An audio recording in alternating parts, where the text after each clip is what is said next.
How could a kingdom thrive without the printing press, without gunpowder empires, and without the backing of European powers? What if everything you thought you knew about African kingdoms was shaped by silence rather than fact? Is it possible that while Europe looked to its renaissance, a golden age was also unfolding deep in the rainforests of West Africa? Between 1400 and 1600, the Kingdom of Benin defied expectation. It built a complex and efficient system of governance, commanded rich networks of trade reaching as far as Portugal, and gave some of the world's most breathtaking art ever crafted in bronze and ivory. And yet its story is rarely told with the reverence it deserves. During the history of pre-colonial West Africa, there were two states that are commonly described as empires because they acquired, through diplomacy or conquest, almost all of the region that is now southern Nigeria and beyond, and governed it through elaborate systems of administration and control. These states were the early Benin Empire of the 15th and 16th centuries, which we discuss here, and the Oyo Empire that arose in the 17th century. But those were the exception rather than the rule, and in the years before and after them, the region generally consisted of many small states, which were ruled by family dynasties or local chiefs. The early Benin Empire reached its height between 1400 and 1600, a period during which it expanded significantly through the mixture of warfare, diplomacy, and trade. The kingdom's rise is often linked to the reign of Ewuare the Great, from 1440 to 1473, who is credited with transforming Benin City into a powerful and well-fortified capital. Ewuare reorganized the administration of the kingdom, building a network of loyal chiefs and military commanders who reported to him directly. He also ordered the construction of extensive city walls and moats, some of the largest earthworks in the world at the time, to defend the capital from rival groups and external threats. During the 15th century, Benin's expansion was checked in part by the neighboring Yoruba states to the west and the Igbo communities to the east.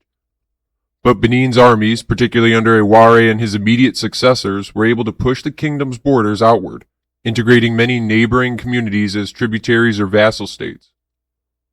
These newly conquered regions paid tribute in goods, soldiers, and sometimes enslaved people, contributing to Benin's growing wealth.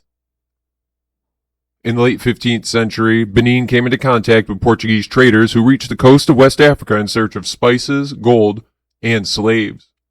By 1485, a formal diplomatic relationship was established, leading to an exchange of ambassadors and the beginning of significant trade.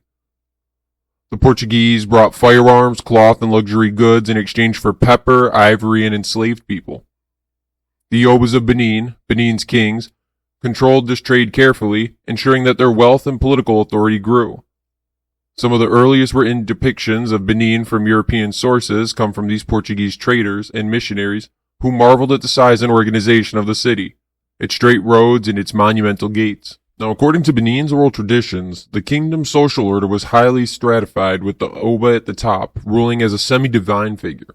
Below him, the Uzama, a council of hereditary chiefs, the Agavbo, senior palace officials and administrators, and various craft guilds. The day-to-day administration of the kingdom was managed by the Agavbo, who acted as judges, military leaders, and regional governors. These appointed officials were responsible for overseeing provinces, collecting tribute, and enforcing the Oba's laws. In towns and villages, hereditary local chiefs maintained order and collected tribute, but they ultimately answered to the Oba's court.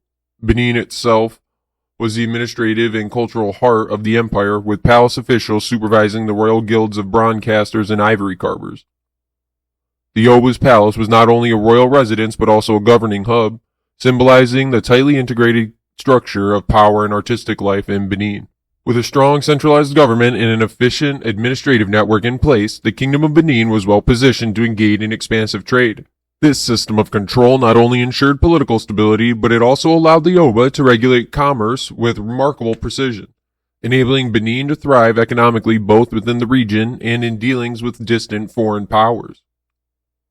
The Portuguese noted that Benin was a well-governed kingdom with a strong army. They described the city as being well-planned with broad streets, markets, and orderly neighborhoods. They also observed that the Oba's authority extended beyond the city itself, reaching into the countryside where his officials collected tribute and enforced his decrees. During the 16th century, Benin continued to prosper as a hub of trade between the interior of West Africa and the Atlantic world. Its wealth came from controlling trade routes that brought goods like ivory, pepper, and palm oil to European traders. Although the kingdom never fully converted to Christianity, the Obas welcomed missionaries and traders alike, using their presence to bolster Benin's prestige and to secure access to European goods and technology. Benin's coastal access made it a key player in the early phases of maritime trade. Portuguese traders brought firearms, metal goods, and luxury textiles in exchange for spices, ivories, and enslaved people. But Benin's engagement with the transatlantic slave trade was cautious and controlled. While captives were sometimes sold to Europeans, Benin balanced this with other trade priorities and limited its dependence on the slave trade, unlike some neighboring states. Through careful regulation and diplomatic exchange, Benin grew wealthy without ceding its sovereignty. Its integration into global networks allowed the kingdom to strengthen its military and invest in cultural flourishing. The wealth accumulated through Benin's thriving trade networks, especially with European partners like the Portuguese, did not merely enhance the kingdom's treasury. It fueled a flourishing cultural renaissance. This economic prosperity underwrote a golden age of artistic expression, where craft guilds working under royal patronage produced works of lasting beauty and symbolic power. The guilds produced the famous Benin Bronzes, the intricate plaques and sculptures that adorned the royal palace and documented the kingdom's history and ceremonies.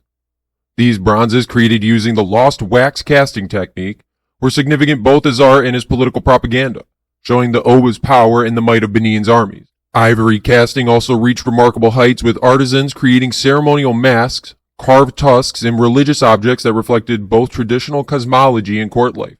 Woodwork, including carved palace doors and stools, complemented Benin's monumental architecture, city walls and moats that were among the largest earthworks in the world.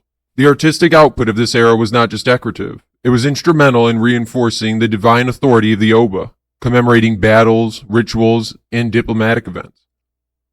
The guilds operated under the strict oversight of palace officials and worked exclusively for the court, ensuring consistent artistic style and high-quality production. One of the most famous Obas of this era was Ewuare, 1504 to 1550, who's credited with expanding Benin's influence even further, including launching successful military campaigns against the Igala to the north. He also elevated the role of the Queen Mother, Yoba, in governance, commissioning a palace for her and cementing her position in royal rituals. This period saw continued innovation in the Benin Bronzes, depicting dynamic narratives of state and ceremony that have captivated historians and art collectors to this day. The Kingdom of Benin during its golden century stood as a testament to what was a well-organized and visionary African state that could be achieved. Its central administration allowed for effective governance across a vast and diverse region.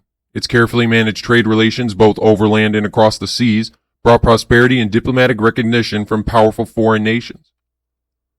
And with that wealth, Benin invested not just in palaces and walls, but in enduring beauty, the bronzes, the ivory castings, the intricate works that told its story in metal and stone. This was not merely a kingdom of conquest or commerce, it was a civilization where power, culture, and identity were deeply intertwined. Each sculpture, each coin, each walled moat whispered of a people who understood legacy. And though time and colonization would later test the kingdom's sovereignty, the brilliance of Benin's administration, economy, and art continues to shine, reminding the world that Africa's history is not a shadow, it is a beacon for the future.